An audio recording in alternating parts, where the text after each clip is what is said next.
Hi, Rosalinda Vieira, City Council. And as we start approaching the annual budget process, I think there's some things that maybe we just need to talk about. Just because I know that it's something that residents care about, not just council members. It's something that affects everyone in the city.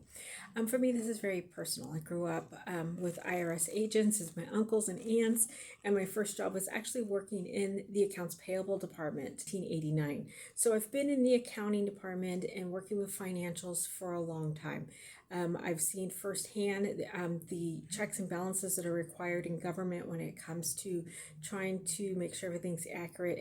And then in my MBA program, we also did a lot of accounting coursework as well. I was even looking at following the pathway of my aunts and uncles and going into the CPA field, which I did end up changing my mind. And I think I like where I'm at now when it comes to working in counseling and social work. But the fun fact is, it's a family thing. Accounting and numbers is something that we're really strong in. In fact, my daughter has her accounting degree from CSU Stanislaus as well. Several of my cousins are still in the accounting field and are actually personal accountants. So it's something that we're part of in my family. And it's something that I'm very familiar with, and I've been involved in the field for many years.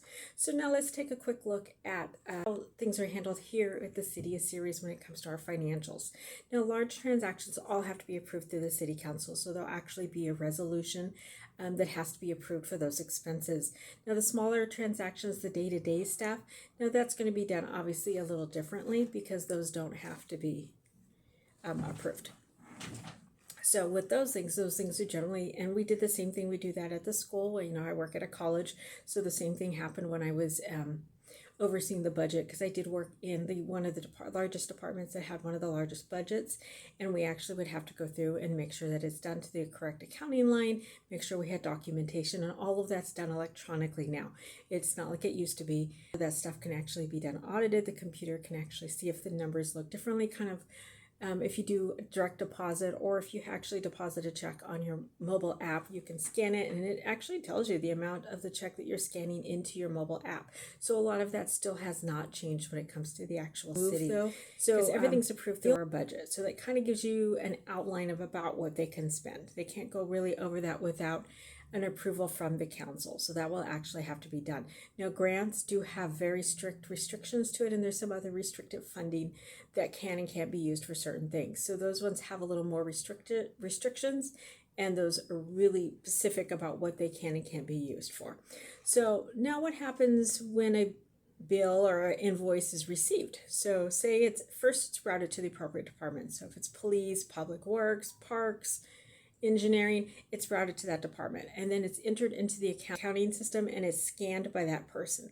So whoever is responsible for it, they're going to enter it into the system and then forward it to their supervisor. So the supervisor or the director, I know a lot of them are referred to as directors, will actually go over, make sure the documentation is correct, make sure the account number is correct. From there, the supervisor reviews it, authorizes it, confirm it's accurate, and then forwards it to the accounting department. So now it goes through, that's two hands already, right? So now that documentation is going to go to a third hand. Those invoices are sent to accounting. And this is similar to what we did back when I used to work for the school district. So it hasn't changed significantly, or even what I do now at the college when I started working and overseeing the budget for the department that I was in. Same process. So we would then send it to accounting. Accounting does them in batches, and then those batches are then sent over, usually verified before the checks are ran. Make sure everything balances to the penny. It had to balance to the penny. Once it's balanced, it's then sent off, and then the checks are ran. The checks require 2 signatures. So those 2 signers had to make sure that it all matches to the penny. So when the checks were ran, it usually gave you at the end how much the checks were worth.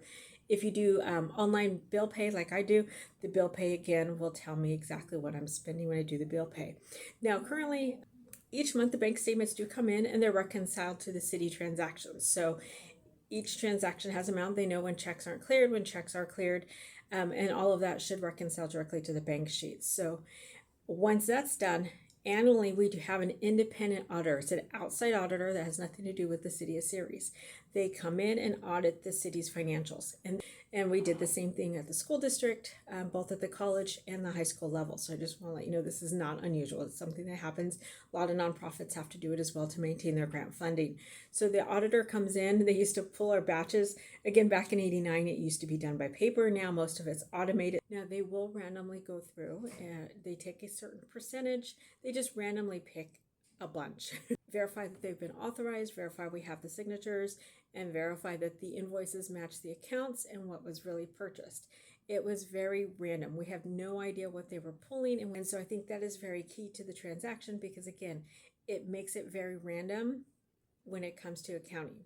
So instead, it allows a professional review that's designated to ensure accountability and transparency because they're not related to the city. They have nothing to do with the city. They're a third-party contractor. They get paid no matter what.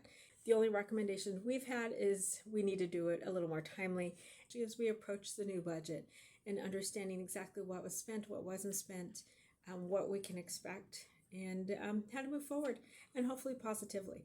So I appreciate you listening and learning, and I look forward to hopefully having a better year. Remember to shop local, spend local so that we can continue to stay successful locally. Thank you.